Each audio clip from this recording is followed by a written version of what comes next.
रूस और चीन की दोस्ती पिछले कुछ सालों में और भी ज्यादा मजबूत हो गई है। यूक्रेन के साथ युद्ध में जहां पश्चिमी देश रूस के खिलाफ है, वहीं चीन रूस की हर तरीके से मदद कर रहा है। अब चीन रूस को सैन्य मदद देने जा रहा है। कई मीडिया रिपोर्ट्स में दावा किया गया है कि चीन का एक आर्थिक गुलाम देश अपनी सेना भेजकर रूस की सैन्य मदद कर सकता है। ये देश कोई और नहीं बल्कि लाओस है। लाओस पर चीन का अरबों डॉलर का कर्ज है।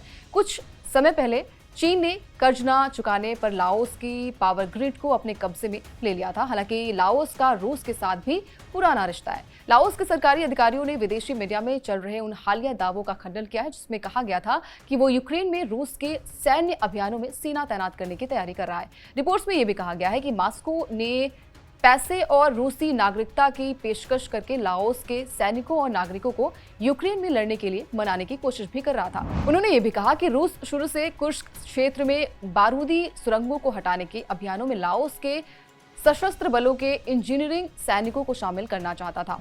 कुछ दिन पहले यूक्रेन की खुफिया एजेंसी के हवाले से कहा गया था कि रूस यूक्रेन के सीमा में लगे रूसी क्षेत्रों में मानवीय परियोजनाओं को अंजाम देने के बहाने सहयोगी देशों को संघर्ष में शामिल करने की तरीके तलाश रहा है। इसमें कहा गया था कि लाओस नवीनतम देश है जिसे रूस युद्ध में खींचने की कोशिश भी कर रहा है। लाओस ने इस तरीके के सभी दावों को खारिज कर दिया है। साथ ही से भ्रम पैदा करने तथा देश की अंतर्राष्ट्रीय प्रतिष्ठा को नुकसान पहुंचाने के लिए भी साजिश बताया है।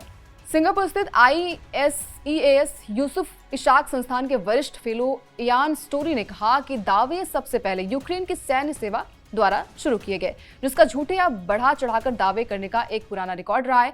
उन्होंने कहा कि हालांकि लाओस और रूस के बीच अच्छे संबंधों को देखते हुए ये कहानी कुछ हद तक विश्वसनीय रही है। रूस और लाओस के बीच तब से संबंध है जब दुनिया में शीत युद्ध चल रहा था। तब तत्कालीन सोवियत संघ ने लाओस की कम्युनिस्ट पार्टी को अहम समर्थन भी दिया था। लाओस ने साल 2022 में यूक्रेन पर रूस के पूर्ण आक्रमण की आलोचना करने से भी इनकार कर दिया था। इससे ये पता चलता है कि इन दोनों देशों के बीच संबंध कितने गहरे हैं। इस खबर को लेकर आप क्या सोचते हैं, आपकी क्या राय कमेंट करके बता सकते हैं।